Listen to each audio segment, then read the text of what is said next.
Let's hope we can get the meeting sorted in a reasonable amount of time. Apologies first then. Mandy, can we have the apologies, please?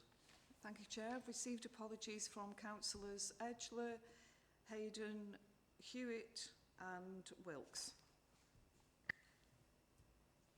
Did you mention Orshed? No, but I'll add that to the list. Orshed sent an apology to me last night. I assumed he sent it to everybody, but obviously not. I've not heard anything from Conor Wildman, although he has stated he wants to be on that small committee to discuss the Constitution, so I don't quite know how that fits in, because he's not attended the meeting yet, I don't believe. Is that right, Karen? Yeah. Right. Minutes of the meeting held on 26th of October. We'll go through page 1 to 4. Page 1. Page 2.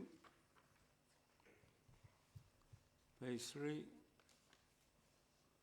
And page 4. Can someone move those minutes, please? Yeah. Thank you, Graham. Karen, will you second this? Second, yes, absolutely. Okay, Mandy. Right, we're going to the important things now. The annual government statement, pages 5 to 60. I believe that is going to be Lisa Andrews. Who's got the pleasure of that. Lisa, over to you. Thank you, Chairman. Today I bring to you for approval the County Council's annual governance statement. When preparing for this presentation, we had a discussion and it was felt that it would be useful just to take you through why we actually, what it is, what is the annual governance statement, why we produce it, and what are the key elements contained within that particular document, resulting in our findings on our governance framework. So really, the annual governance statement is an important document and it features within the statement of accounts, and it is a document that the external auditors review to ensure that we've got a system of good governance within our organisation, and that where we identify areas for improvement, we disclose those within this particular document. So the Council is required by the Accounts and Audit Regulations 2015 to prepare and publish an annual governance statement in order to report publicly on the extent to which we comply with our own local code of conduct. And members may recall back in the summer that I brought the updated code of corporate governance for the Council for your approval. And that's published on our website. This particular document also includes how we've monitored the effectiveness of our arrangements in year, and on any planned governance arrangements that have taken place that we also foresee coming forward in the next financial year. So in terms of what do we mean by governance, the Centre for Public Governance and Scrutiny, for Public Governance and Scrutiny, defined governance as the systems and relationships which exist to support a council to be effective, well run and accountable, and that good governance exists to ensure that councils achieve their intended sustainable economic, societal and environmental outcomes whilst acting in the public interest at all times. So the core elements of governance include, but are not limited to, obeying the law and complying with what is set out in the Council's constitution and other governing documents, how the systems and structures underpinning how decisions are made within Council operate and enhance public value, the relationship between leadership positions and also the wider stakeholders and general public within the authority, and also how attitudes to all of the above influence and direct a council's culture with respect to decision making and accountability. So that's the governance. The annual governance statement is required, and then also it then evaluates as a process that we undertake to ensure that we evaluate those processes, and then we draw a conclusion, and then we reflect that within the annual governance statement. The exercise that's undertaken to evaluate our governance arrangements is undertaken primarily by the Corporate Governance Working Group, and within Annex 1, that's at page 29 of the information that's before you, is a review, is that particular review. So it details how we've gone about ensuring that we've got effective governance arrangements in place within the council. So we look at things surrounding the head of audit opinion within the outturn report that came to you in July. We look at the external auditors' opinions based on their annual letter information that again came to you recently. We look at whether there's been any external reviews by the likes of Ofsted or CQC.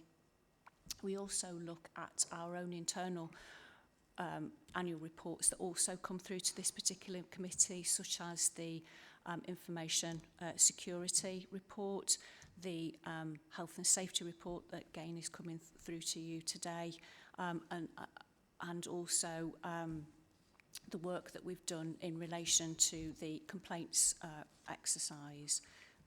So all that is pulled together within this particular document and forms an overall opinion. So in terms of this year's annual governance statement, there is a requirement that we report on governance arrangements that are in place from the 1st of April 2020 through to the point that the annual accounts are approved. So this document was last refreshed at the beginning of November.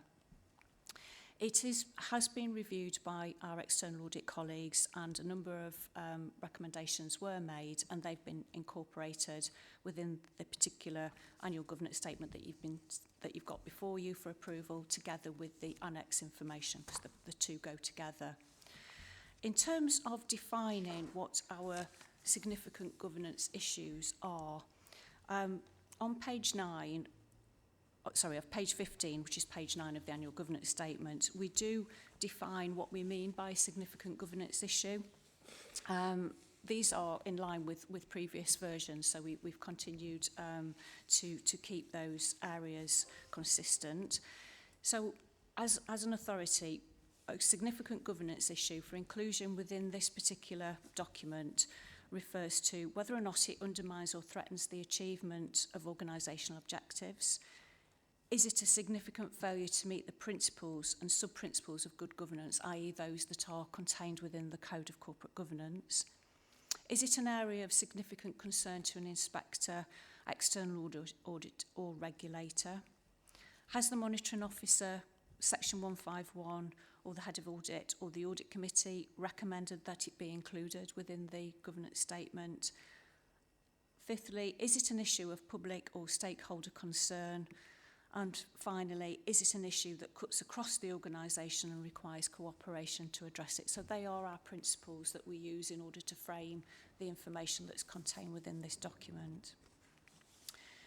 As part of the governance exercise review, we look at those items that we identified for 2019-20 annual governance statement, and on page 20 we refer to how those items have been addressed, and where they're outstanding, they have actually been carried forward and incorporated within this year's action plan. Just to note that a lot of those areas, governance issues, are ongoing and therefore cut across many financial years, so it's not inappropriate to have them carried forward into further years. So in terms of the areas that we've got in this year's statement, they are identified on page 26. We have 12 items, 9 of which are continuations of last year's aspects because there's still work to do. They cover the arrangements relating to SEND, and this particular committee has worked with the Director for Families and Communities through the Head of Inclusion, with Tim Moss appearing and coming to this particular committee to demonstrate how those points are being taken forward. We have climate change as well, which is a significant issue to continue ensuring that we meet those net zero carbon emissions by 2050. Annual Governance Statement 3 relates to our financial position regarding the MTFS to ensure that we continue to have a balanced financial position. Fourthly, it's ensuring that those transformation arrangements within the children's operating system are implemented and that practice model is fully developed. Item 5 considers the operating arrangements with the Integrated Care Partnership to ensure that they are as robust as they need to be. 6 is the issue in relation to potential failures of key providers and suppliers, and that's particularly relevant at the moment with social care providers, both in residential care and home care. AGS 7 refers to cybersecurity and to ensure that we are vigilant against potential threats to the Council's ICT environment. And again, this particular committee's received regular information regarding the work that's been taken to make sure our systems are robust. AGS 8 refers to our responses to the COVID-19 response and the wider business continuity arrangements to ensure that we've got community resilience, and they will be undertaken jointly with the Civil Contingencies Unit, so there'll be a further review of those. AGS 9 talks about unforeseen contraventions of governance, so really being watchful that these could potentially occur at any point and take necessary steps where appropriate, and that we've drawn out those that relate to maintain schools and the completion of internal control checks consistently. So we've drawn those out as potential areas. So new for 2021 relates to the considering the governance risk and resilience toolkit that's been presented and produced by the Centre for Governance and Scrutiny. That's really as a sort of opportunity to benchmark our current arrangements against best practice, and that that toolkit is designed to test your arrangements against potential red flags that have been identified through other councils' governance failures. So it's taking the learning from those exercises and reflecting on our own arrangements. And we feel pretty confident that we're in a good position, but obviously we can always look to make sure and gain greater assurance on those. AGS 11 is the implementation and really looking at our risk management policy, making sure that it's still fit for purpose, reviewing that, and also implementing the new corporate risk register methodology that uses a electronic system to aid implementation and adoption throughout the council. And AGS 12 is really picking up on those points that have been raised throughout the year regarding the limited assurance and special investigation audits that have come through to the committee and were raised in the head of audit opinion, to make sure that they're fully implemented and reported through to the Audit and Standards Committee. So in summary, that is the annual governance statement for 2021, including the action plan that we will take forward and address during the remainder of the financial year. Within the governance statement as well, we also highlighted where the standing orders were changed, or the constitution was changed in respect of COVID as well. So we incorporated that within this particular document. So I'm happy to take any questions.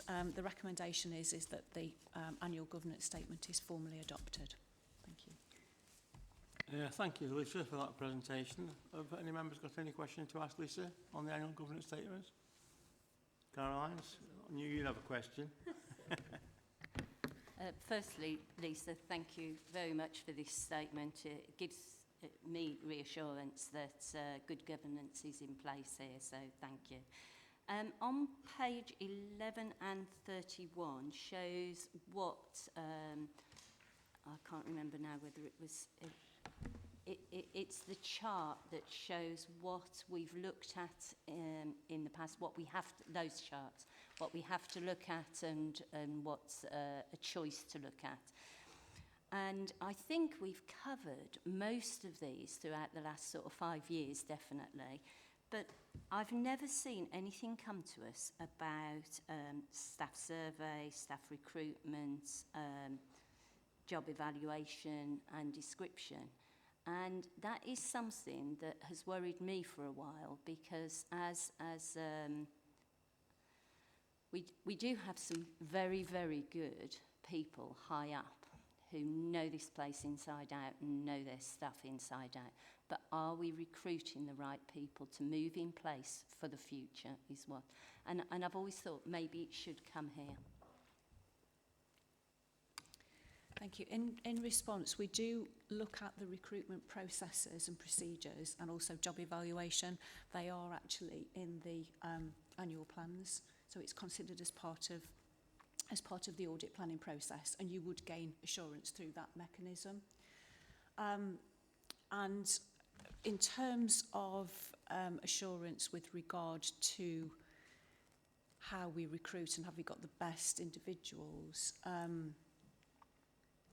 there used to be a HR report that used to come through to this particular committee.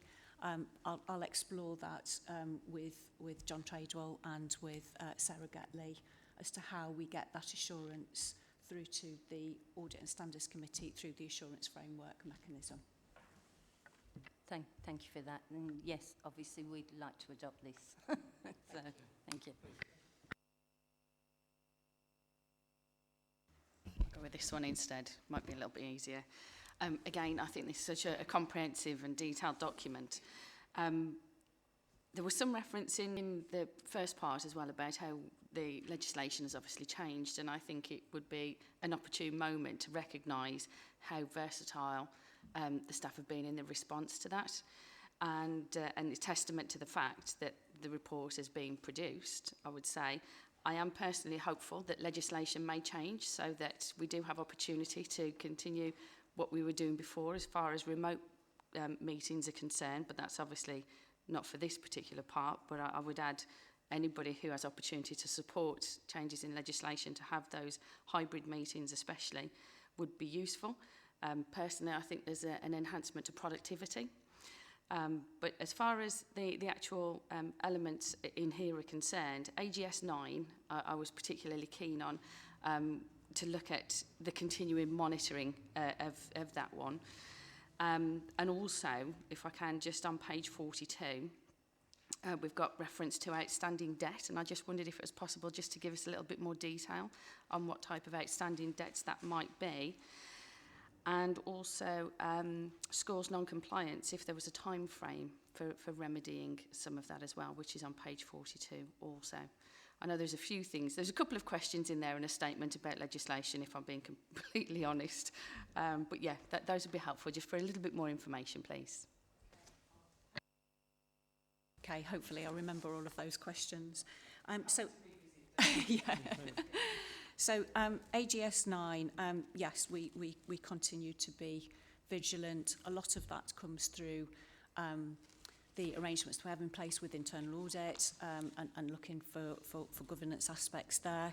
In relation to the council has a whistleblowing process, so if staff are concerned about a particular governance aspect, they can go through that process, and it can be anonymous if necessary. In terms of schools and ensuring those are dealt with, that was picked up as part of governance aspects were included with a newsletter that went out December last year, informing all maintained schools the requirements for good governance and giving them pointers of how that can be achieved. The regular reviews of internal audit also help to create that knowledge and awareness of governance aspects and influence the culture that's present within schools. And the other one? Yeah, the other one was on page 42, the reference to outstanding debt, just to give some indication about what type of things that might include.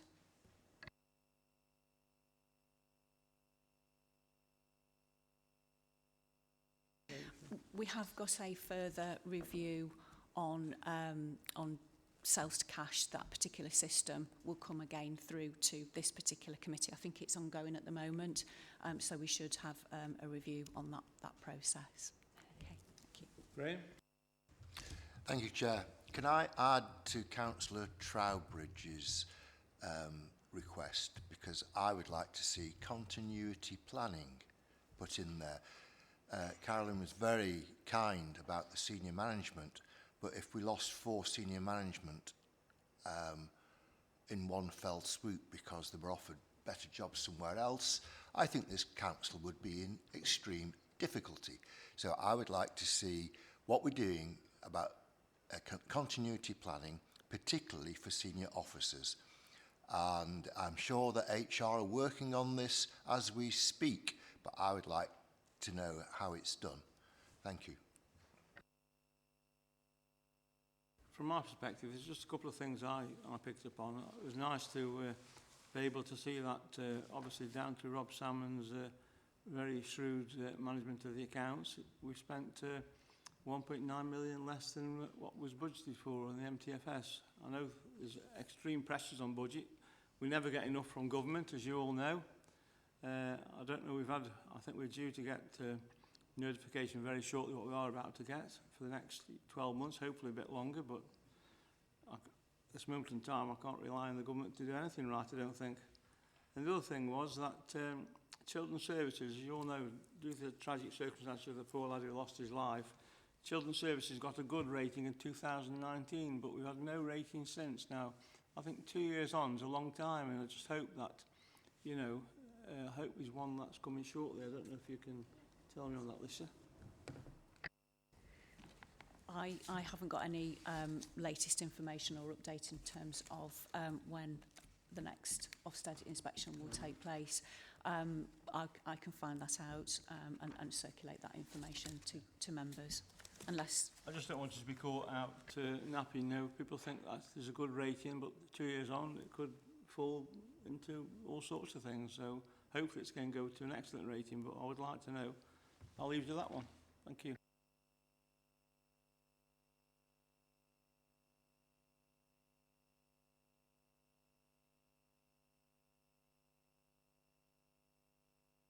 Graham, seconded by Graham. Everyone in favour? Right, thank you very much. Agenda item 5 now is a Teams, and that's by Rachel Spain. Is Rachel online? Give us a bit of training. I am here. Right, welcome, Rachel. Good morning, everyone. Over to you. Thank you.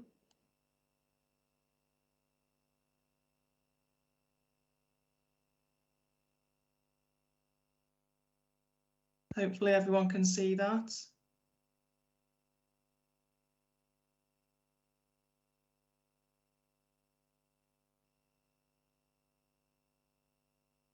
So my intention today is just to give a brief presentation about the accounts, hopefully to explain a little bit about the purpose of the accounts and why they come to this committee and the format of them, which is always the same every year, and also just to draw out a few of the key figures which might be areas for scrutiny if you wanted to pay attention to those particular numbers within the statements. So I don't want to take up too much time with this today, but I hope it will be of use to you. And if I could request for any questions to come at the end, please, that would be helpful. Thank you. So just to start with the purpose and the format of the accounts, there are some regulations which state that the authority has to produce the accounts and also has to have them approved by an appropriate body. So these regulations are the accounts and audit regulations. they contain a lot of the statutory rules around the accounts and the auditing of them. And for this authority, the relevant body is the Audit and Standards Committee, and the chair of that committee will be asked to sign the accounts, subject to approval by the committee. So the accounts are a formal report. They are a backward-looking report. So they are for the financial year 2021, from the 1st of April 2020 to the 31st of March 2021. So they're a backwards snapshot detailing how much we have spent on providing services, how much income we've received during the year in order to provide those services, and also shows the total assets and the total liabilities. Now, the balance sheet is always a snapshot at a point in time, the 31st of March. So that is just those values at that particular date. The other thing that's very useful with the accounts is a comparator. The previous year is always shown on all the statements. So it's really useful to see how things have changed from year to year, if they have indeed changed. That can tell its own story.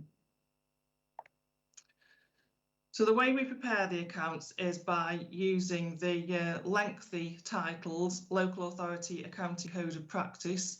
SIPFA produces this code, and it is updated every year, sometimes with some major changes if there are new accounting standards being adopted. Sometimes, like this year, the changes are pretty minimal. But that is the Bible, if you like, the rule book by which we must prepare the accounts, and that's also what the external auditors use when they check the accounts. They check to make sure that we have, in fact, complied with the code. So again, those accounts and audit regulations state that the responsible financial officer, the county treasurer, must sign and date the accounts. And when he does this, he is certifying that they present a true and fair view. That's again included in those regulations, that phrase, true and fair. And then another major concept that's used in the production of the accounts is the Accruals Concept. So that means that any expenditure or income which relates to that financial year, even though it might be income that's not being received, expenditure which is not actually being paid out, we amalgamate all that into the accounts and still include it within the income and expenditure for that year. So also included in the regulations is the public inspection period, which is for 6 weeks. So we advertise this on our website, and during that period of time, members of the public can ask questions about the accounts. They can come and ask to scrutinise particular service areas, or any question they might have at all, really, they can ask within that period of 6 weeks. Also, the members of the public can ask questions directly of our external auditors if they so wish. That's another route. And of course, there is always the Freedom of Information Act, which allows members of the public to ask questions about our finances at any point during the year, not just during this period of 6 weeks. So for the past couple of years, we've had some temporary extensions of the reporting deadlines because of the pandemic. So that's also the case again this year. And we don't appoint our own external auditors. They are appointed by the public sector audit appointments. And for this year, the auditors are EY. So the format of the accounts, it always follows the same format, the same sort of layout every year. So we start with the narrative statement from the county treasurer. So this gives an introduction, it gives an overview of the whole financial position, also includes some information about Staffordshire. So it is intended for maybe people who don't know about Staffordshire, or people who might find that information interesting, and it gives context then to the financial activities of the county council. We then always have the accounting policies, which are the individual rules that we are setting out, the way in which we are accounting for each aspect of our finances. So they've got to comply with the Bible, the Code of Practice, and we need to make sure that everyone knows how we account for different things within the accounts. Following that is the kind of the meat of the accounts, if you like. We've got 4 financial statements, which are just on a page each. So basically 4 pages, a statement each page, and then 45 notes. So you can see that the notes provide a lot of additional detail. There's also some narrative included in some of the notes, so it's not just numbers. And the notes don't introduce any new numbers. All the numbers are already in one of the 4 financial statements, but the notes just provide some further explanation and a bit more detail, a bit more background behind some of those sort of quite high level, large numbers in the statements. We also include the pension fund accounts, and they have the same sort of format. They've still got financial statements and notes, and they're just on a bit of a smaller scale, not quite as many as the county council, but they're always included within the statement of accounts. So a little bit of information about the financial statements and some of the key numbers this year. The comprehensive income and expenditure statement, that's on page 95 of the pack. This shows the net cost of services for the year. So it shows how much we've spent on providing all our services each year. And the report is in directorate headings, so it's terms that you will recognise, and can see that for each directorate there's a line that says how much income has been attributed to that service and how much expenditure. So we can see how much each directorate essentially has cost during the year. There's also the previous year there, so you can compare the two, see if there's any movement, any area particularly more expensive or less expensive, a bit cheaper than the previous year. So it also shows the main sources of funding, so obviously council tax, government grants, etc. Are included in that statement. And then kind of the net of those two things is either a surplus or a deficit on the provision of services. And this year is a surplus, and it's a little bit bigger than last year. And just a little hint on the bottom there that note 6 and note 8 give a little bit more explanation of the increased surplus for this year. So the balance sheet, this is on page 97 of the pack. On the top half are the assets and the liabilities, and then in the bottom half is the funding section, which is the reserves essentially. So that's the two halves of the balance sheet coming together there. Something which I need to point out about the reserves is that they are split into 2 categories, usable and unusable. So usable is exactly what it says. That is cash, that is, the savings tin under the mattress. It's not under the mattress, but it's cash, and it's there to be used for specific projects, or potentially could be used to help, bridge the budget gap if we decided to do that. So it's there and it's able to be used. The unusable reserves are not usable, so they are also not cash. And the reason why they are there and they're not cash is because of some of the notional transactions which we are required to enter into the accounts. We are required by the Code of Practice to enter them in, and because they're notional, so they are not cash being paid out or money being received into the bank account. The other side of them, in terms of the double entry, the other side is an unusable reserve.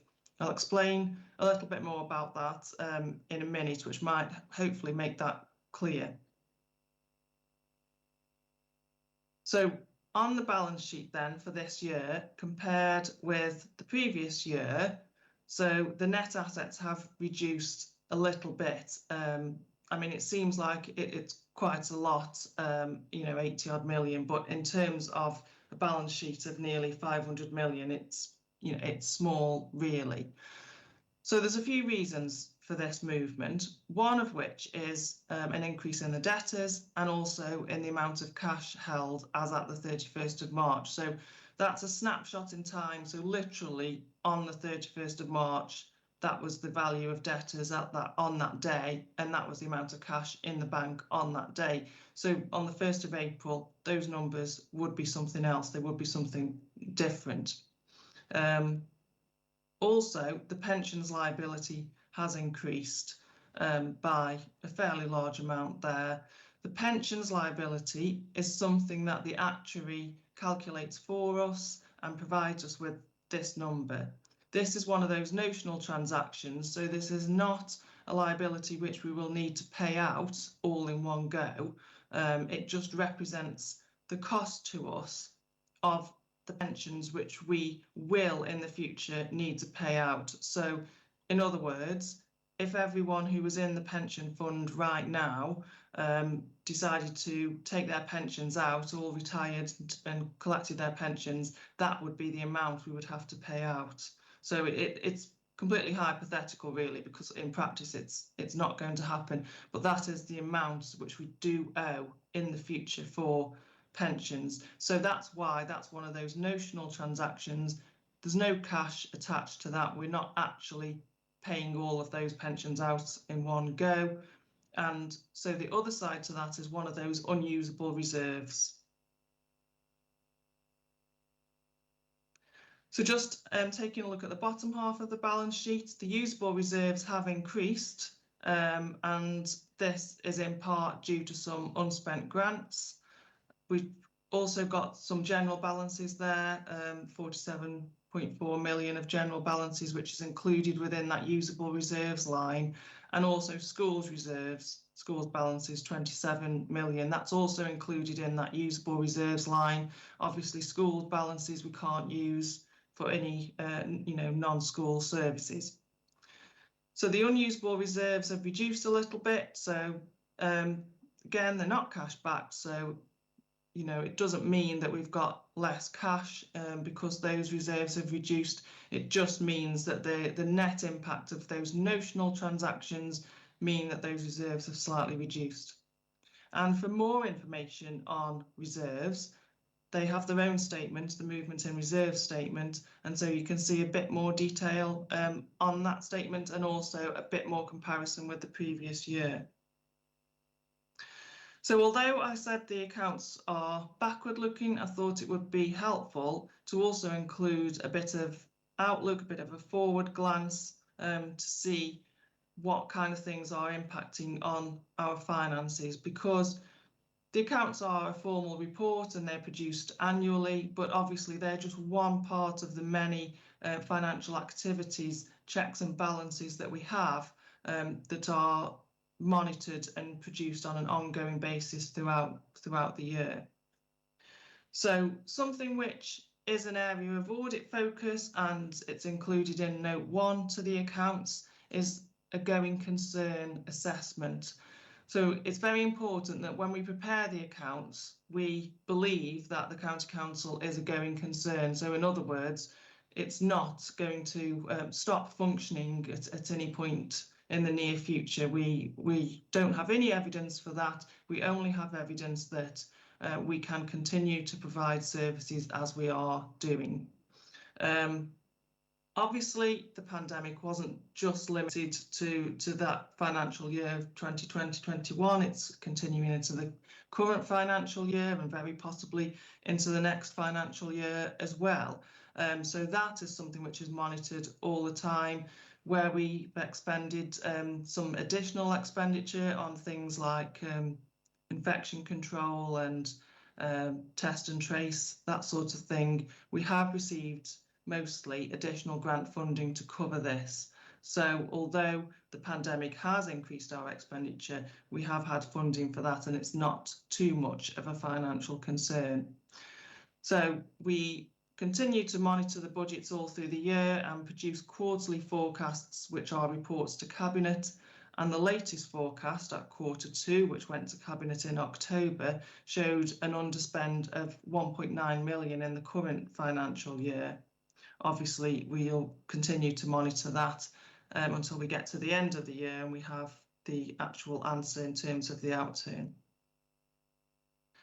So, and looking a little bit further forward, we are, of course, currently refreshing the MTFS and working on the budget for the next financial year, 2022-23, and also the future years after that.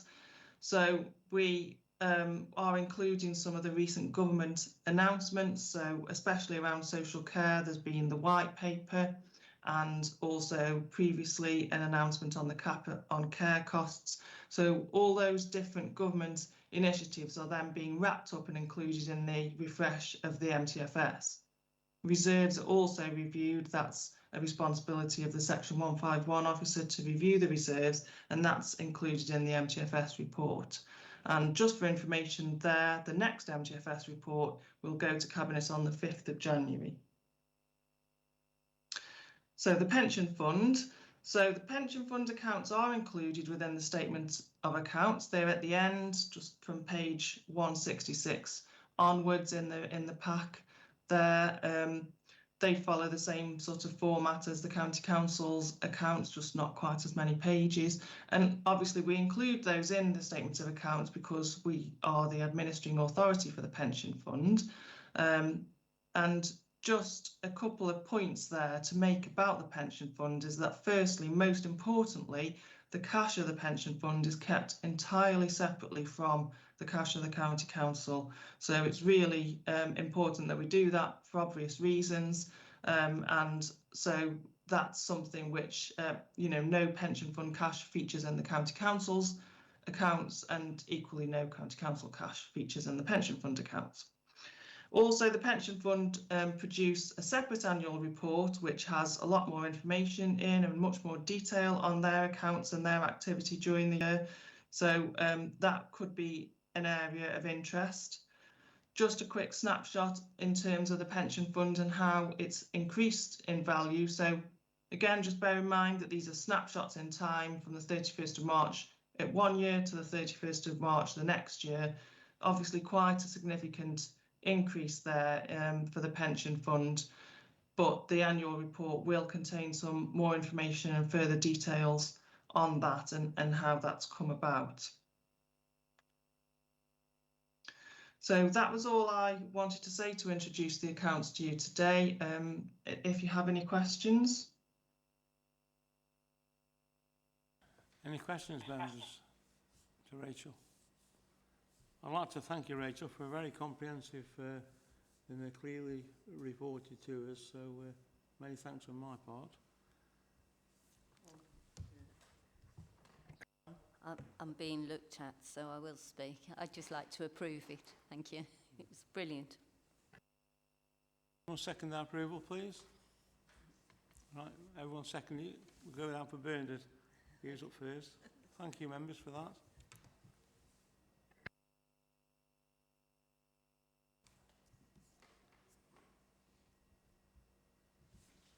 Who's next on my list? I know. So we've done that. We've approved this. I think we've approved those. So it's the Ernst Young now. Agenda item 7. Is Ernst Young with us? Thank you, Chair. Hassan? It's Hassan, Oh, yeah, Hassan over to Rahim you. here. I'll take you through our report, which starts on page 228 of your agenda pack.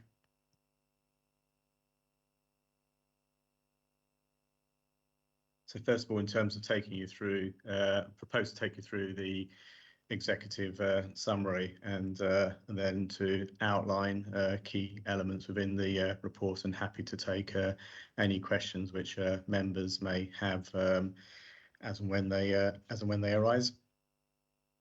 So first of all, in terms of the executive summary, so on your page 231, we outlines changes to our scope, so that for information is there. We've highlighted the changes to reporting timetable outlined procedures that we've done as a result of COVID-19, where we're working remotely in relation to particularly on information produced by the entity and an update to the materiality levels which were communicated to members in our audit planning report.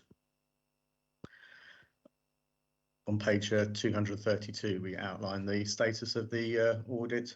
So our work is substantially complete. Areas which were outstanding at the time of the report highlighted within that section. So completion of our testing on grants income, completion of remaining items in respect of creditors, so accounts payable, and also some testing on the income expenditure statement, review of the updated going concern assessment, and completion of whole of government accounts procedures. As members may see on section 6 of our report, Treasury are yet to release the whole of government accounts reporting pack, and the National Audit Office, as a result of that, haven't yet issued their guidance in terms of the procedures that auditors are required to undertake in respect of whole of government accounts.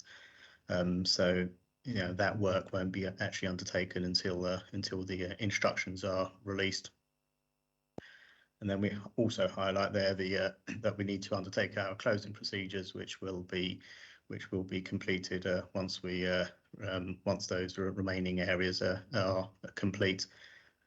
One area to also bring to your attention is that unfortunately a senior manager, so Mark Russell, who's been working on the audit, came down seriously ill over the weekend, so he has been signed off as of this week, which will impact on the ability to undertake some of the closing procedures. So I'll need to liaise with management in terms of what that then means for the work that's outstanding. But I think it's important that I do let you know that that's the case. On page 233, we outline the changes in respect of the new Code of Audit Practice, which came into effect for 2020, particularly in respect of the value for money conclusion. So the reporting criteria where we undertake our work are outlined on that page. They relate to financial sustainability, governance, improving economy efficiency and effectiveness. The work which we've undertaken in relation to value for money are outlined within section 5 of our report. Based on the work undertaken, we haven't identified any significant weaknesses in arrangements which we'll need to report on in our audit opinion. In relation to audit differences, there are a couple of differences that have been identified based on the work which we've undertaken, which management have agreed to adjust for. Further details of those audit differences are outlined within section 3 of the report. Also, how highlighted within section 3 are areas where management are not proposing to amend the financial statements for, where there are amendments which haven't been amended. Then we'll need in the letter of representation an outline for the reasons why that is the case. On page 234, we provide a summary of the key areas of focus and the work that and the conclusions that we've reached based on the work undertaken to date. Further details of the areas of audit focus are outlined in section 2 of the report, highlighting what the issues are, the procedures that we undertook, and the results of the work that has been undertaken. We've also, as external auditors, got a responsibility to consider other reporting issues, so the consistency of the annual governance statements with our knowledge of the council, as has already been highlighted earlier on in the committee meeting, and also whether we need to undertake any, whether we need to consider exercising any of our statutory responsibilities. there are no kind of issues that have arisen during the course of the audit where we have considered those, and further details of the considerations are outlined in section 6 of the report. Also, if we identify any significant deficiencies in respect of internal controls, we've got a responsibility to bring them to your attention. We haven't identified any significant deficiencies within your internal control environment. And in respect of independence, where further details are provided in section 8 of our report, there are no independence issues which we need to communicate to you. So that's just having taken you through the executive summary. I'll pause there, and rather than discuss a page turner each of the individual elements of the report, happy to take any questions that members may have in respect of the audit of Staffordshire County Council before moving on to the pension fund audit results report. Well, I've got no questions, so Philippa, would you like to? I mean, Jan, sorry. She's in the wrong place. No problem. No problem. Thank you. Thank you. Just a quick question. So we're getting some feedback in the room at the minute. There we go. Just a quick question on the summary of the adjusted differences. One of the things that I'd noticed in the accounts was it was quite unusual not to see any NDAs that had been recorded as part of exit packages. It may just be the terminology that's being used. But then I'd noticed on page 254, it actually states that there needed to be an amendment into the way that the exit packages are actually recorded, because they're not in compliance at the moment. Is that something that I'm reading into correctly there, and that should be done? Yes. So in terms of the SIPFA code, the code outlines the level of reporting requirements that are required for exit packages. Management have agreed to undertake that in subsequent years, and so we're satisfied with that response in relation to the audit for the 2021 financial statements. Okay, thank you. Thank you. Hussain, thank you very much for that report. We understand it's been a hard couple of years, and so understand that some of this is still to follow, that your conclusions aren't in place yet. But we've just mentioned in something else that we've been talking about that are we doing enough succession planning? And I'd like to ask you the same, because when one or two people go down, it makes such a huge difference to getting the job done. So, you know, I am thanking you, and I do understand you've had a hard couple of years, but just don't get us worried that one person's gone and you can't do the job for us. That's all I'm saying. Yeah, understand the questions, and it's a case in terms of trying to get the required support in a short period of time, particularly at this stage of the year, is a challenge. But in terms of succession planning, then I think ourselves, like any other organisation, it is a key issue which is up there on our risk registers in terms of moving forwards, and the plans that we need to put into place to make sure that there is the capacity there to deal with such events. Yeah, thank you, Hussain, and thank you for the report. Sam, would you like to continue with the pension fund review, please? Thank you, Chair. So the pension fund audit results report starts from your page 281. Again, taking you through our executive summary, which starts from page 285. In terms of scope update, we highlight again the changes in the materiality levels that we applied for undertaking the audit compared to our auditor planning report. In terms of the status of the audit is significantly complete. We won't be able to issue our audit opinion for the pension fund because the pension fund opinion needs to be issued at the same time as the county council opinion. In terms of the page 287, again, areas of audit focus, we highlight the significant risks and the areas of audit focus and the findings and conclusions in relation to those. Further detail is provided in section 2 of our report. In terms of audit differences, there are no unadjusted audit differences above our reporting thresholds, and again further details are in section 4 of the report.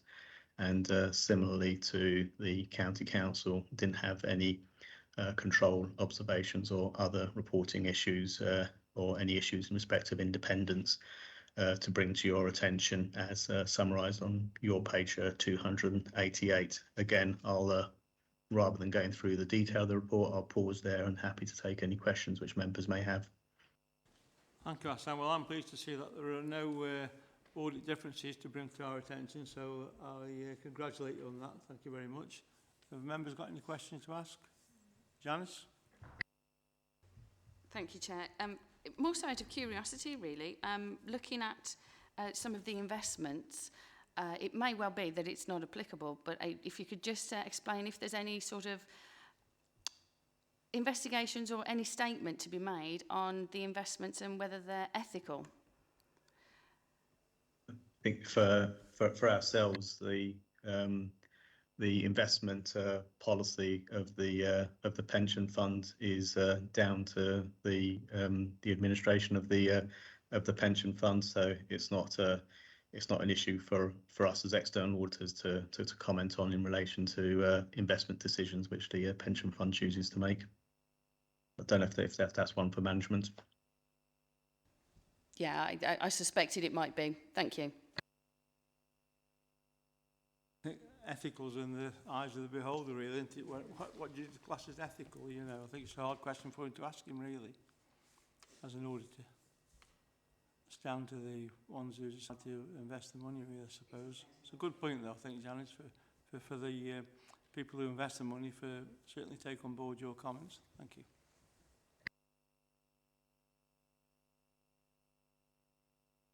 No further questions then, Hassan?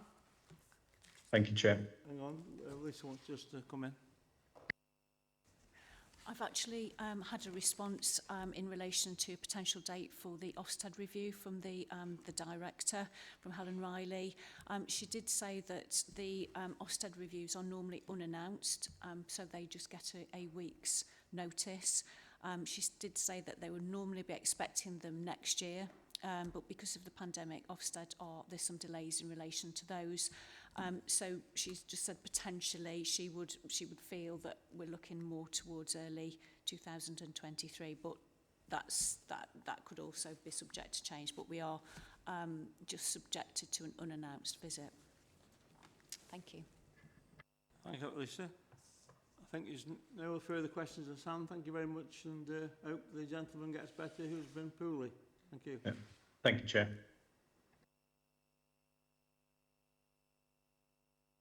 Right, agenda item 9, that's Health, Safety and Wellbeing Performance Annual Report. That's over to Becky Lee.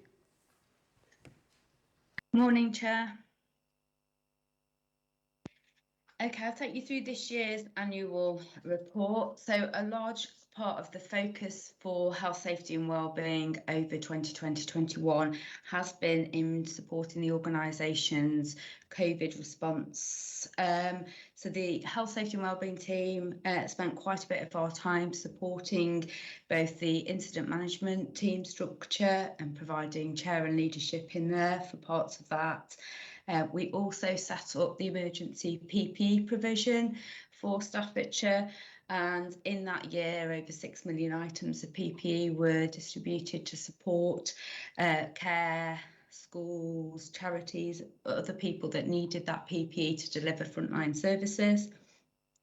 We also made sure that we managed also the local resilience forums, PPE as well, so to district and boroughs and other emergency services as needed.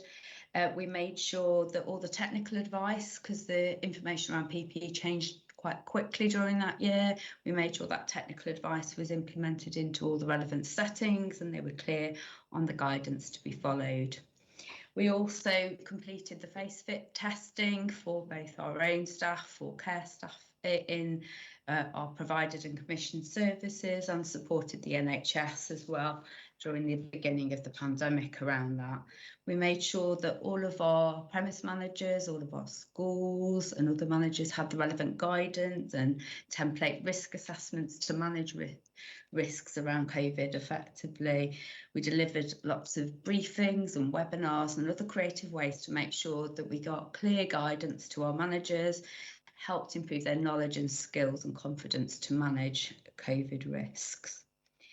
As things started to open back up, we designed our COVID secure arrangements within all of our premises and put COVID secure risk assessments into 152 of our workplaces, plus supported the schools with their returns. We made sure we worked with Strategic Property and Entrust, one of the cleaning providers, to make sure we had good infection control principles and improved infection control prevention within all of our cleaning arrangements and with all the hand sanitisation within our buildings. We also looked at ventilation and other things that needed to have support to really improve arrangements and reduce the risk effectively. In June 2020, we also took on the responsibility for providing local outbreak support advice to all of our education, early years and children's residential settings across Staffordshire. So we supported over 2,500 settings with advice, and we continue to do that to date. That cell's been really busy in supporting those areas of our community to ensure that they manage the risks effectively. And we also have worked on with our trade unions to make sure that they were fully up to date and understood what we were putting in place, and worked on them with consultation for any new arrangements we needed to put in. We've also worked around the vaccinations to support the delivery plan, and we've developed the policies and procedures needed to go along with those, both for when vaccinations started to be rolled out and assessing social care staff that were prioritised, and then more recently where mandatory vaccinations came into play for registered care settings. We also spent a lot of time working on well-being, the well-being of our workforce being really important during this period. So we made sure that everything we already had in place was well promoted to our staff, and looked at new initiatives that we could roll out as well, so that we could keep the mental health and physical health of our workforce as a priority during this time period. So we launched things like Instructor Live online, and also made sure that all of our mental health training could be moved online as well, and really get our mental health first aiders that we trained the year before working in a slightly different way through lockdowns. We delivered our menopause awareness training for managers and for colleagues. We did that digitally through webinars, and we also built some peer support groups by training some of our mental health first aiders and other people that came forward around running a menopause support event. All of the health, safety and wellbeing training that we could take digitally online, we did so, and we maintained our training programme to be able to support our businesses that were still working frontline to have all the required training. Where training needs to be face-to-face, then they were risk assessed and arranged in priority for the services that needed those the most. We've worked with our line managers around all of that guidance and made sure that everybody was aware what was happening. The audits that we normally complete were paused to allow us to concentrate on COVID, but we did still do 17 audits where we felt those needed to continue and go ahead. And we completed 173 planning visits with schools that purchased the extra services from us to make sure that they were well organised and ready for their health and safety management during that year. In terms of absence, we did see a 20% reduction in absence during that year. This is probably linked to COVID, and it's important that we look back over several years when we benchmark in the future. So we did see a 44% reduction in musculoskeletal and 13% in psychological absence. As I say, I think we have to see that in the year that it was. What we're doing as a Health, Safety and Wellbeing Committee is kind of looking at absence and all accident data over a 3-year period now to really try and make sure we look at that over a longer time frame for benchmarking. We made sure that our wellbeing offer of physio and Think Well was still there for our staff during these periods, and whilst we had slight reductions in the numbers that we normally see go through those, we still saw really healthy numbers of people accessing services, and we've seen those pretty much return to normal this year. In fact, in some areas probably slightly higher.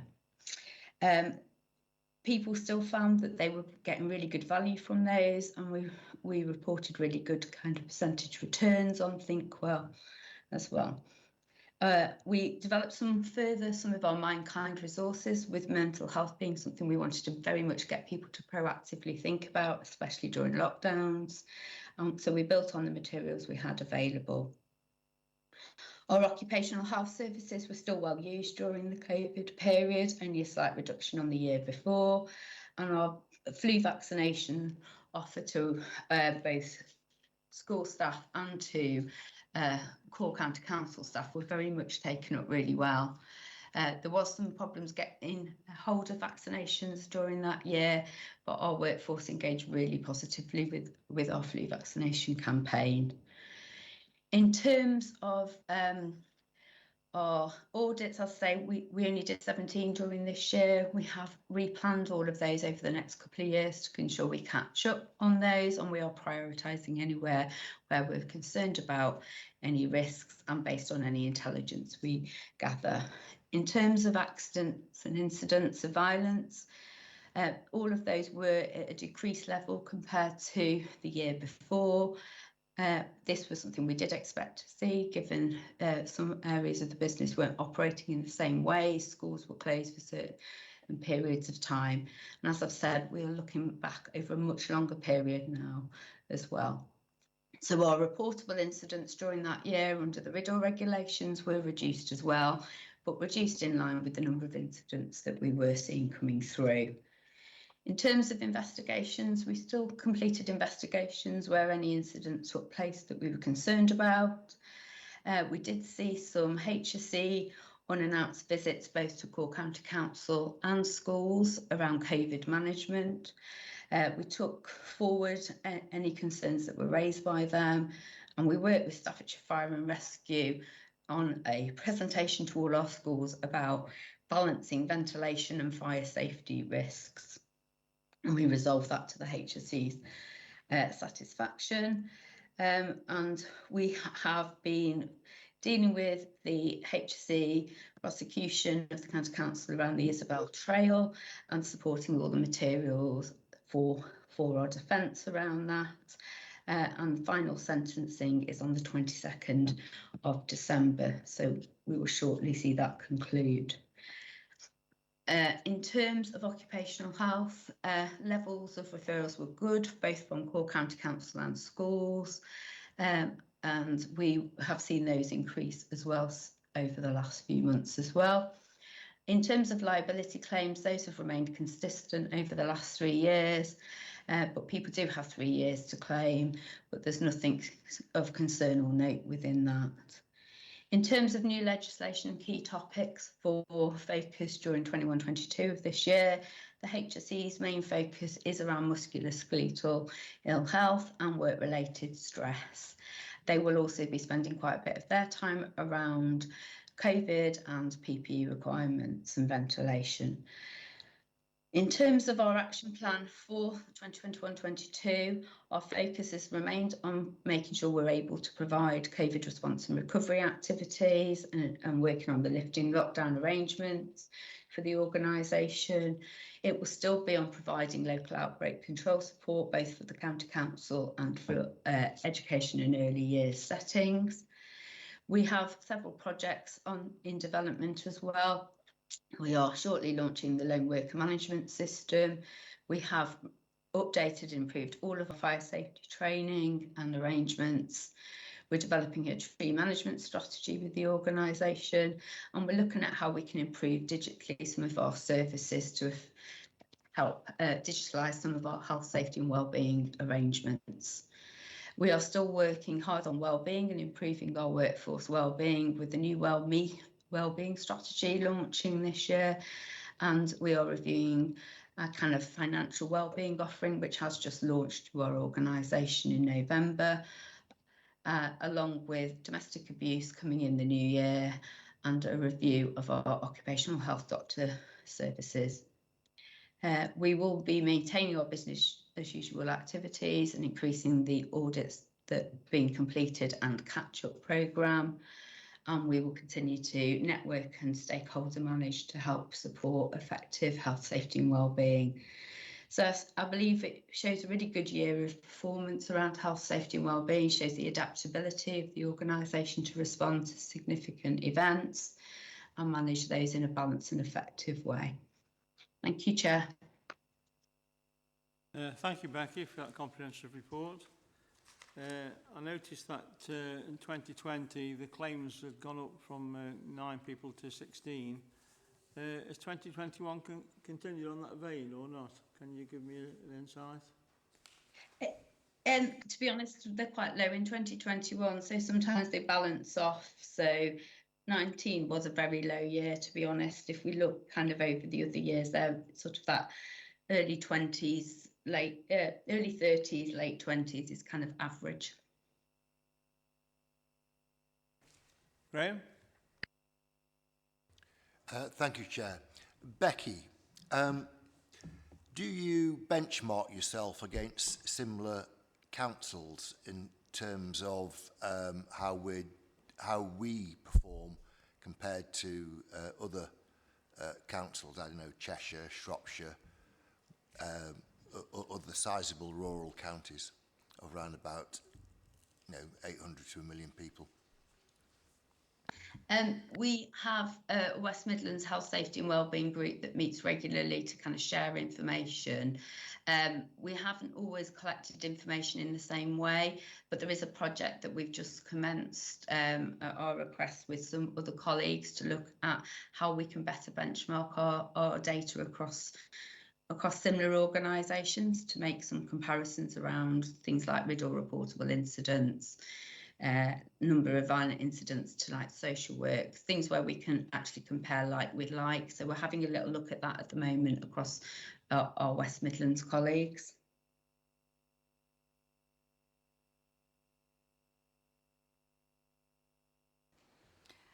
Thank you. First of all, I think it's just worth noting that I think the demonstration in the report is a monumental effort, certainly as far as the COVID response is concerned, and that should be recognised. Just a couple of things as far as the content of the report's concerned. The liability claims on page 330, can I just confirm that that is employees? Let me have a look at what I wrote that this year. It can be employees, it can be members of the public as well. Yeah, no, they are both. They're liability claims that may be employee claims or claims from a member of the public due to a failure of a health and safety breach. Right, so okay. It would exclude the highways ones. Right, those okay. Are kept separate. Yeah, because I think that gives a different slight on the actual volume then in that case. Yes, quite low, to be honest. Indeed. And also on page 335, I thought that particular document was really helpful in portraying the numbers again. The violence and aggression, I think, is still a concern. And I'd be interested in more detail as to in what areas that was actually being experienced. I think he did just allude to one actually, but I think it would just give an indication of where those are taking place. And also for the environmental factors as well, I just think it would be useful just for a bit more of a context, please. So most of our violence and aggression comes from challenging behaviour in some of the learning disability establishments that we still have, so quite a high volume will come from there. Some of the lower verbal aggression kind of activities and some of the threats and things like that come from our frontline social work. We do see violence and aggression in other parts of our organisation as well. We look at all those in detail with the business areas, but when it comes to volumes of numbers, then quite a lot come from the result from challenging behaviour. Yeah. Thank you, Mr. Chairman. Thank you for this report, Becky. Year on year, your report comes out very, very similar, but this year, boy, is it different. So I can see how much extra work you've had to do and how everything has had to change. So I just did want to say thank you for everything you've done, especially when you mentioned that the focus is on mental health. I just wanted to say thank you very much for everything you've done. Welcome, thank you. Thanks, Becky. That concludes the report. And Chair. Recommendation. Oh, sorry, sorry, Mary, I missed you. Sorry, may I just ask a quick question? Yeah, of course you can. Thank you. Would it be right to say that the prevent agenda is woven into some of this somewhere? Because people are vulnerable. The County Council do have a prevent agenda. Could you perhaps just summarise back to me how you address radicalisation or the elements of the prevent agenda? So the elements of the prevent agenda picked up by health, safety and wellbeing is that we take all the government's Stay Safe terrorism guidance, and we've made sure that all of our premise managers, kind of reception areas, key other places where they can add to that, have got access to all of that information. We've done inward evacuations and lockdown security arrangement procedures for all of our key buildings. We've worked with our schools around ensuring that they've got those arrangements in place, bomb threat procedures, suspect package procedures, all of that we've put in place. We're just in the moment just put together an update to go out to all of our schools and premise managers around this with the increasing threat level. So that will probably be something I will talk about quite a bit in next year's report. So we've been doing quite a bit of work around that, given the increase to threat levels and people's kind of focus being on COVID at the moment and other things. It's making sure that doesn't get forgotten in all the arrangements we're doing. So we've taken the new guidance, updated our processes, and we'll be working with our comms colleagues to really get some messages out to all of our staff and the role that they can play when they're in the community and when they're at crowded events.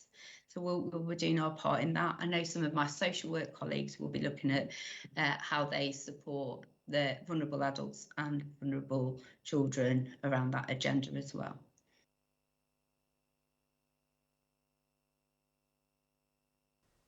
Right, once again, thank you, Becky, for your report. You can hopefully go back to sorting out everything else you have to do. Thank you very much. Thank you, Chair. Thank you, everybody. That brings us to Debbie then now for the agenda item 10, the internal audit plan update. Okay, so thank you, Chair. So this is the regular report to members to give you all an update on progress against the internal audit plan for 21-22, and also to give you an update on the implementation of those high-level recommendations that have been made and tracked since May 2016. So the report starts on page 337 of your pack, and towards the bottom half of the page, this paragraph at paragraph 1 sums up some of the key pieces of work that we've done to date. So during the first half of the year, our audit time has largely been focused around various grant verification exercises, which are COVID-19 grants and also other grants.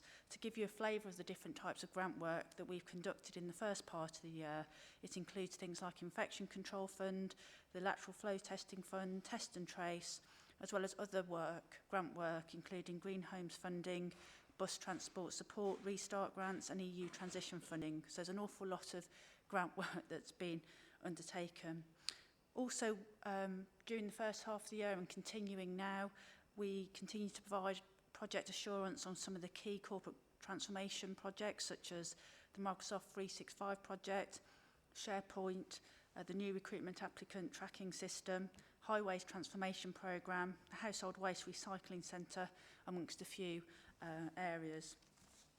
Towards the latter part of the year, we'll continue to give assurance on SEND, equality, diversity and inclusion, and also some further work around the Back to Business Additional Restrictions Grant programme as well, and they're going to be ongoing until the end of the financial year.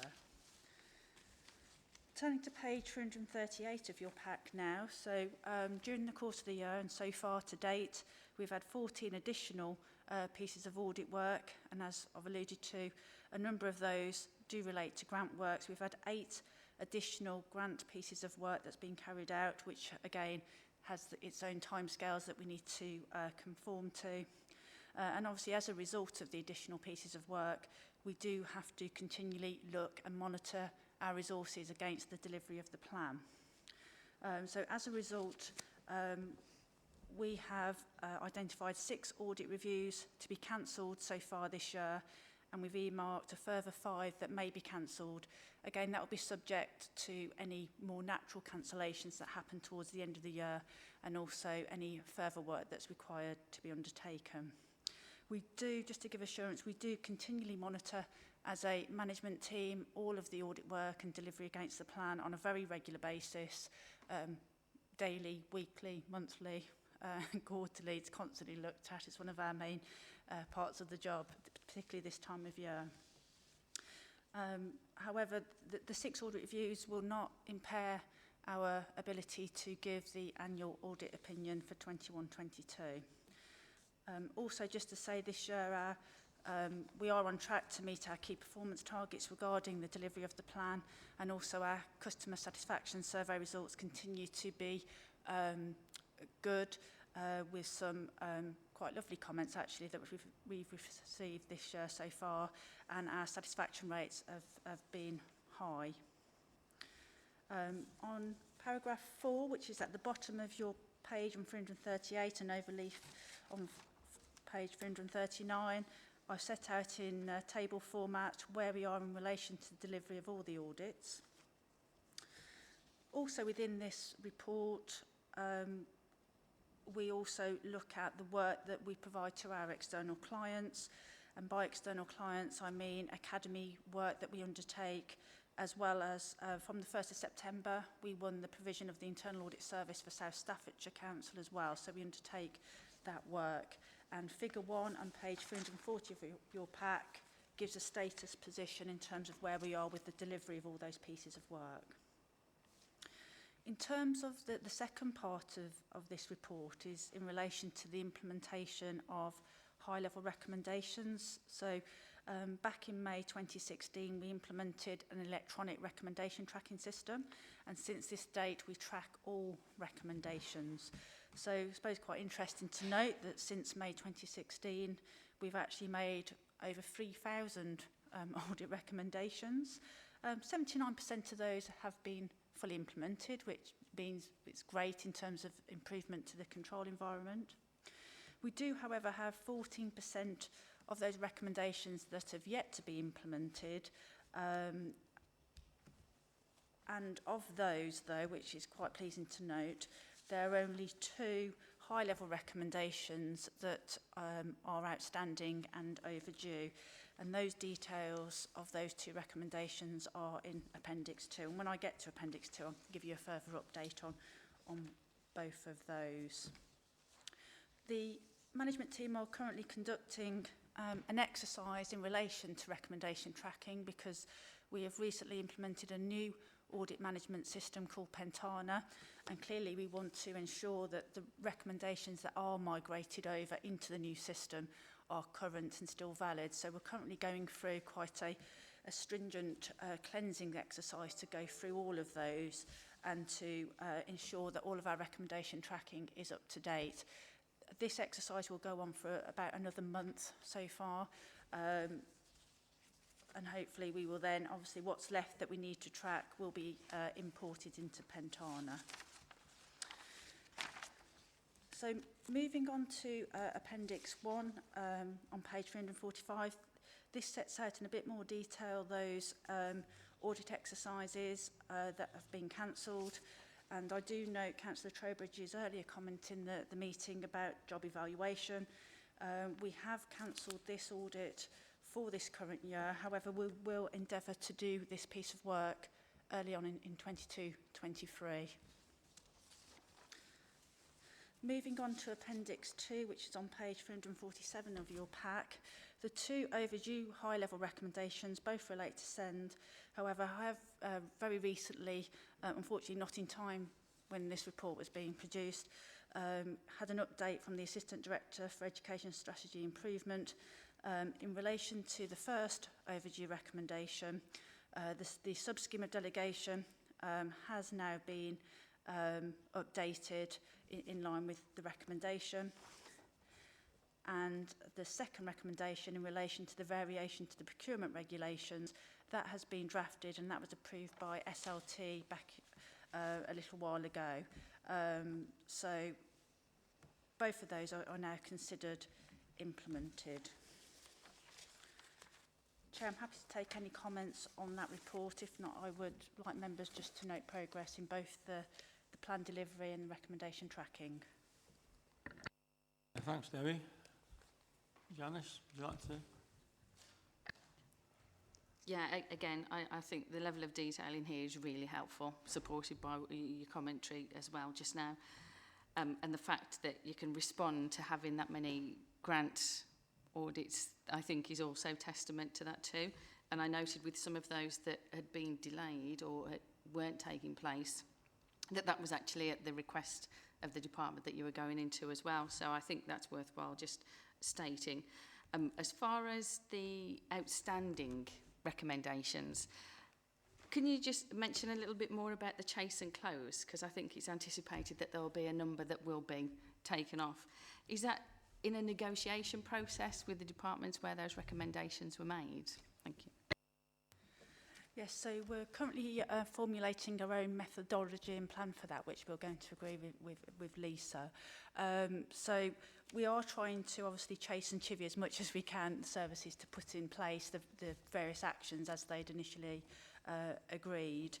And what we can also look to as well is that we do have some repeat audits. So by the end of the year, we are hoping that a lot of the previous audit recommendations will have already been signed off by the latest audit report. So we are hoping that a large proportion of those outstanding we'll be able to have assurance on that they've been addressed anyway during the course and from the evidence of our latest audit. So a lot of those will naturally be closed as a result of the latest audit work in 21-22.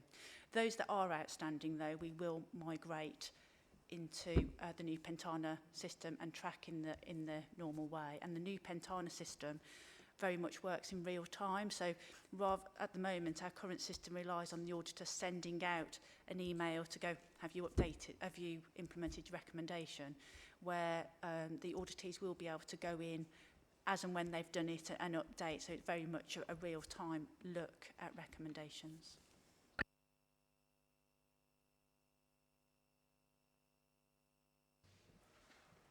Thank you. I mean, there's a fair amount of assurance in all of this, but I remember seeing a report from the government's Public Accounts Committee saying that local government audit processes were close to breaking point. Are we?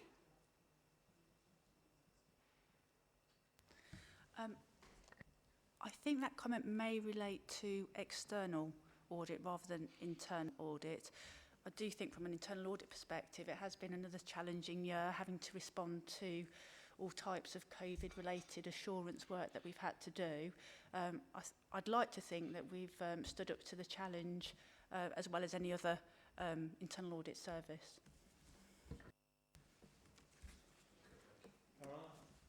Thank you, Mr. Chairman. Yeah, just on that, I do worry about external audits, but not internal at all. I think they're an absolute fabulous team, and this shows what they've done in such a difficult year. So thank you, Debbie. Yeah, I think I can agree with Caroline's comments. I think internal audit's not an issue. I think external audits are problematic, as Sam's mentioned today.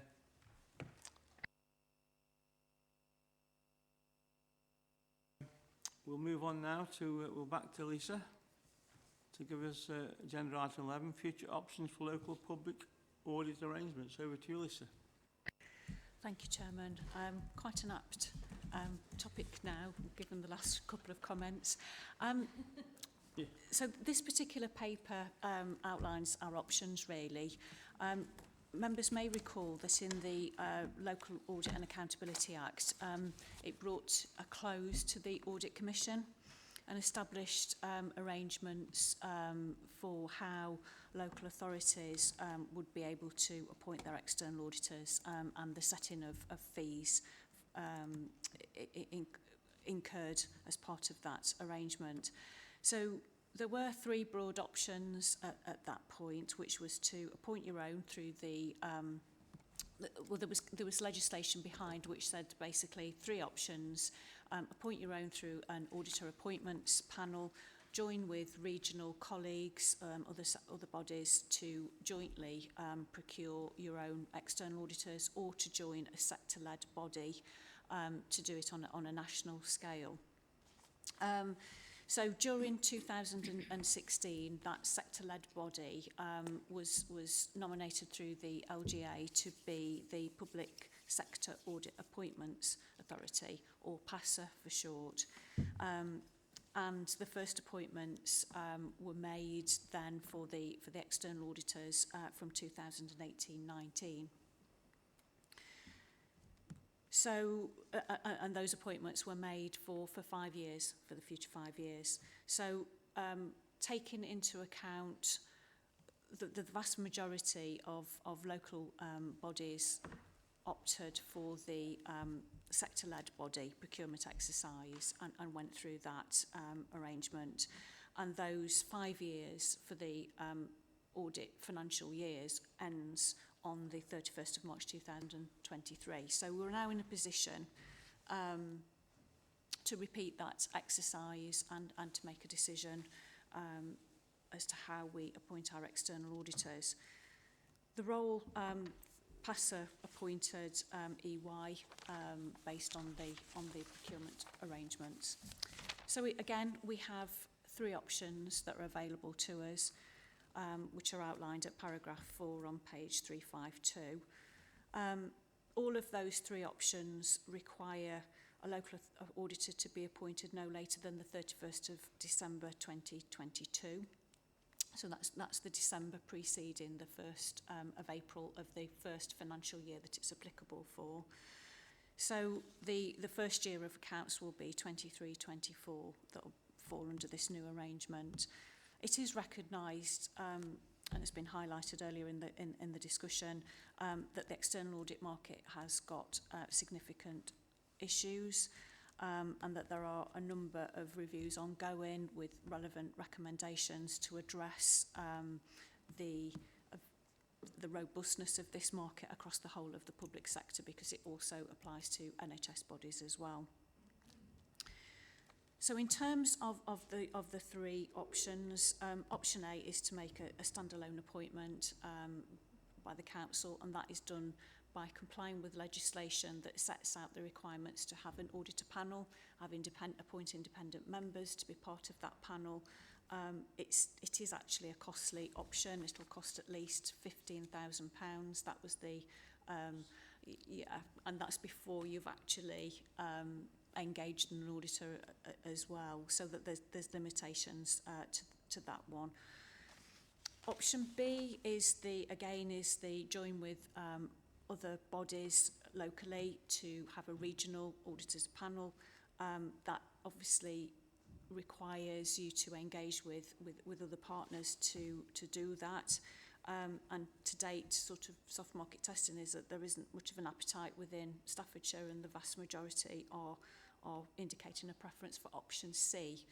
And option C is again continuing with the council's presence arrangements to appoint its auditor via the public sector audit appointments. And for information, on the first round, I think they had almost like 98% of all local authority bodies opted to go through the PASA route.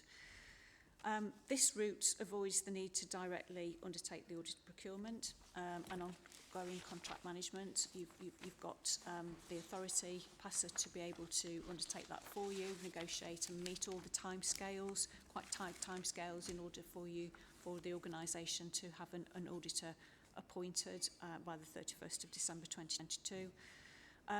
it is PASA do recognise that given the state of the market that they wanted to consult with local authorities really to ensure that the next round of procurement arrangements took into account the difficulties that were currently being experienced with the 2018 contracts. And at paragraph 14 on page 3454, I've outlined a number of those specifically. Also, guidance and sort of questions and answers came out from PASA as well, outlining the benefits from joining the 2023 scheme. Really that it's independent, it's transparent. You've then got the potential benefits of procuring across the sector with other bodies as well, so the economies of scale as part of that exercise. So, in order for the timescale to be met, there are in paragraph 16, I outlined the key stages of the involvement of the local authority. So, really, the process will be started and will be started in spring summer 2022. So that's publishing the procurement documents that respective firms within the market will need to complete, and they will return those to PASA. PASA will do all of the evaluation process. They will consult and make the decisions based on the responses that they will received. The council will be consulted during late summer autumn as to who the proposed auditor would be, and there's an opportunity for the authority to feed into that. And then there's confirmation back, which will come through to this committee to meet the 31st of December 22 deadline on there.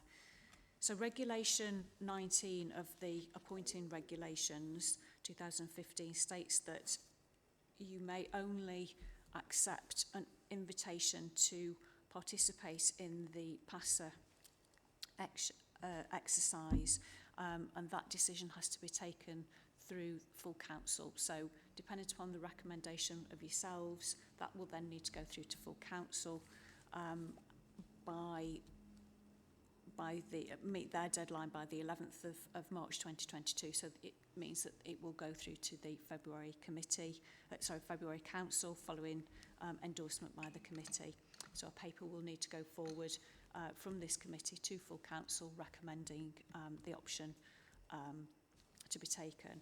Given all of the information that I presented within the report, it is recommended that we as an authority adopt option C. It's the most sort of value for money option that we have at the moment, and will meet the deadline for appointing the external auditor by December 2022. So that's my recommendation to this particular committee. I'm happy to take any questions. Graham?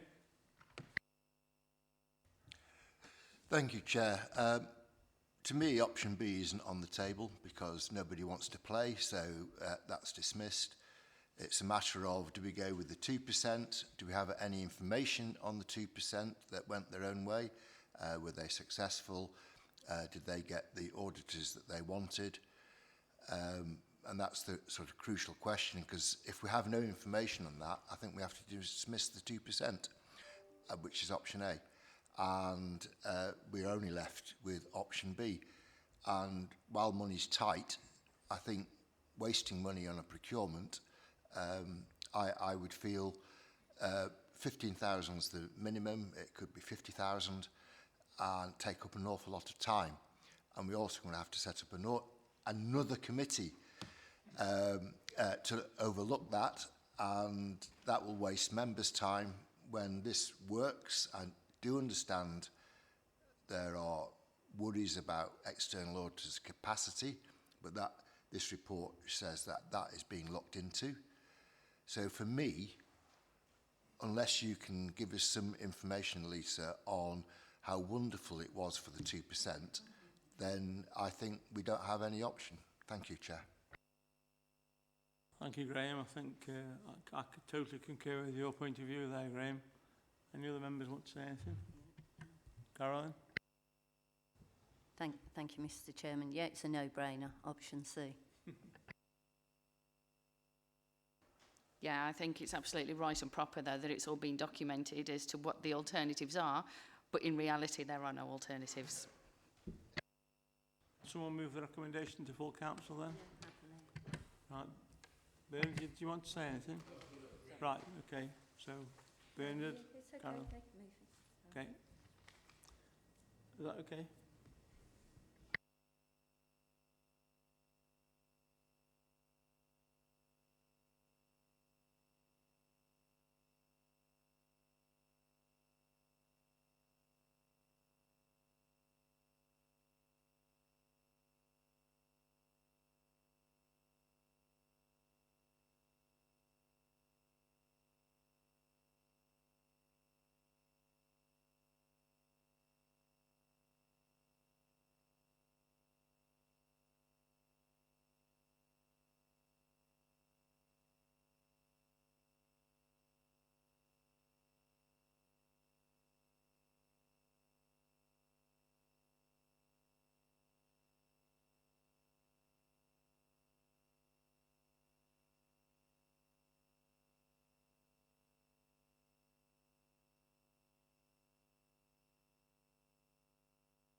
Right, members, shall we carry on?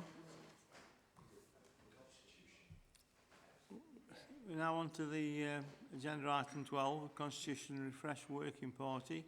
I believe Anne-Marie is going to be... oh, no, I tell a lie, John's back with us. Over to John. Chairman, if I can... Sorry to keep you waiting. No problem at all. If I can introduce this one, then Anne-Marie and Pete, who's also here, can give you some of the detail about how the review is going to be carried out. Just in terms of why we're doing this, the Constitution hasn't been reviewed for some years now. And what we have done over the years is we change it on a regular basis. So I think just about every second council meeting, we make some changes to it. And over time, I think, as you'll appreciate, it starts to get a little bit out of sync with each other at various places in the Constitution. And we need to make sure that's not the case. So it is overdue for a thorough service. And I suppose what I would say is this is a service we're proposing rather than getting a brand new car. There's only so much we can do with the Constitution. There's quite a fair amount of it that's prescribed. The format is going to be very similar.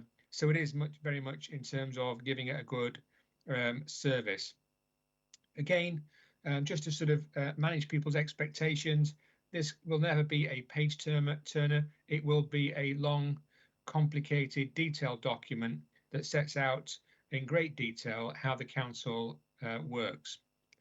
But having said all that, this is a really important piece of work. That the Constitution really matters for the County Council.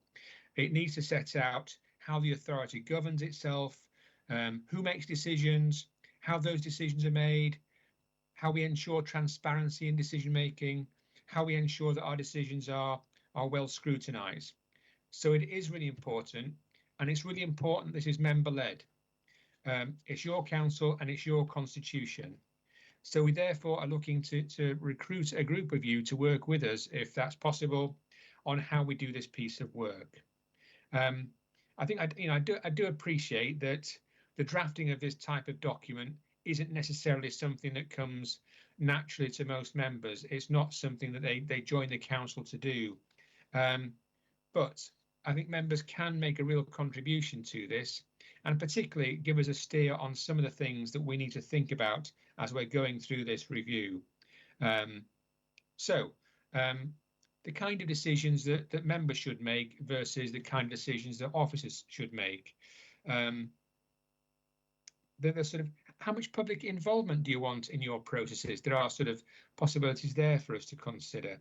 And the levels at which decisions are taken. Should it be taken by cabinet members individually, cabinet subcommittee like property subcommittee, by chief officers? How do you want those decisions to be made? So that's what I think this process is all about. And I think it's been really helpful, as I say, to have some member involvement in that. That's everything I wanted to say by way of introduction, but Anne-Marie Davidson is going to tell you how we're actually going to carry out this review, if that's okay. Yeah, thank you, John. Over to you, Anne-Marie. Thank you, Chairman, and thank you, John, for introducing this item for members. As John says, it may not be a page turner, but we're very much hoping that as a committee with responsibility for caretaking our constitution, that you will find it a very involving and engaging experience for those of you who have volunteered so far to take part in our working group. All members will be given the opportunity to make comment about improvements that we can make to our constitution. But what we're looking for today is for confirmation as to which members of the Audit and Standards Committee would like to take that opportunity to review the suggestions that come forward from officers and members, and indeed maybe from members of the public, before we bring those suggestions for change back to the full committee. You'll have noticed from the report that I've put quite a short timescale on this, as I want it to be for us to be in the position to take a revised constitution back to the council meeting in March next year. I think that keeping that momentum going will be a good thing and assist us in making the right changes. And I hope that you'll agree on that. So I have 4 recommendations here around approving the review that we want to undertake, confirming the membership of the working group. We have currently 4 volunteers. Your chairman has volunteered. We also have councillors Connor Wildman, Graham Hutton and Phil Hewitt. Although they are a fine group of members to be undertaking this, I think maybe for flexibility, as we're about to go into peak flu and bad weather season, it would be excellent if you would also, having confirmed those members as part of the group, allow the chairman to change the group by adding additional members if that if more of you come forward to be part of the group, if you won't mind on that one. And the third recommendation is that we place the Constitution in our systems somewhere that we can encourage all members to look at it, to come forward with suggestions. And I'm not saying that members actually need to read the Constitution to be able to reflect on those things that John Tradewell has already touched on. You will know where you think, and the wider membership will know where you think we should be looking to make changes. So I'm not anticipating that you'll have to read 364 pages to be able to make that contribution. And indeed, in the report, we're clear that there's some elements within the Constitution at the moment that are not ones for us to concern ourselves with. Procurement, financial regulations and the HR side of things at the moment. And then our final recommendation is just a confirmation that anything that the working group gives consideration to will come back before all members for you to thoroughly examine what it is that the options that are available before you make your recommendations onto full council for their consideration. That the officers who are managing this process are myself, Chris Eberly, and Pete Barker. Pete is on the call today if you wanted to hear the exact breakdown of who will be doing what when, but I can provide that to all of you and to the members of the working group after the meeting, rather than take you through that at this time, unless that's your choice. That's it from me. Thank you, Chairman.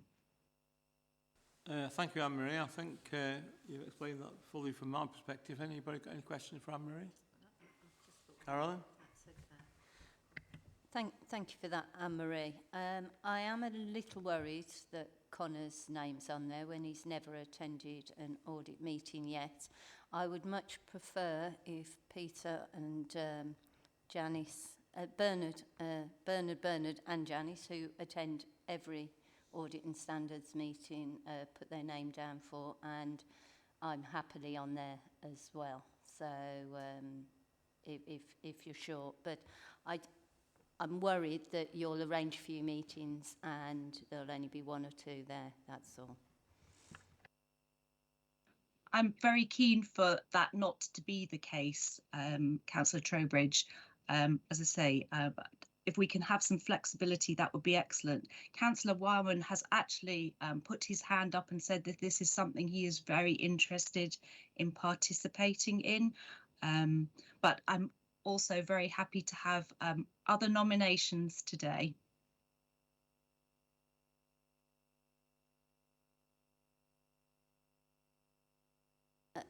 Then Bernard, Janice and myself will all 3 be put on your list, please. Bernard Peters. Sorry, Bernard as well. Bernard Peters, Bernard Williams, Janice Sylvester Hall and myself. That doesn't mean we'll all turn up at the same time, just if you send it out, there'll always be people who can't turn up. So. Thank you very much. Thank you. Yeah, thank you, Anne-Marie. I'm sure judging by today's turnout, there's always somebody who can't come for whatever reason. It's like, say, poor old Phil was having physio, so obviously as long as some of those members turn up, that's good enough as far as I'm concerned. Thank you very much. Thank you.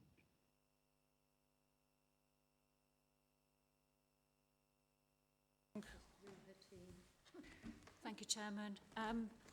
This particular document is the forward plan. It's our standing item on the agenda that forward looks into what the content of our next few meetings will be for the remaining of this particular civic year.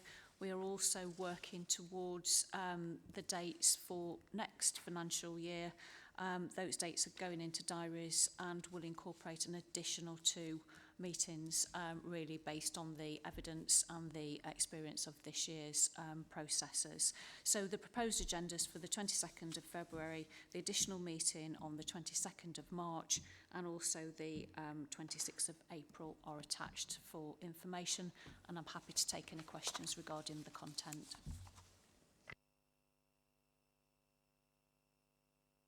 Mr. Chairman, I'm sorry, my mouth just runs away with me. I just wanted to mention to the committee that on this list is, where is it? Review of the effectiveness of Audit and Standard Committee, which you might find a bit weird.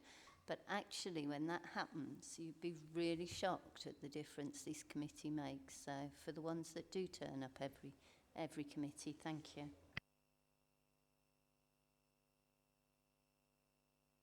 Right, I think that brings us on to the closed part of the agenda. So that's exclusion of the public. So I've got to read something out, I believe.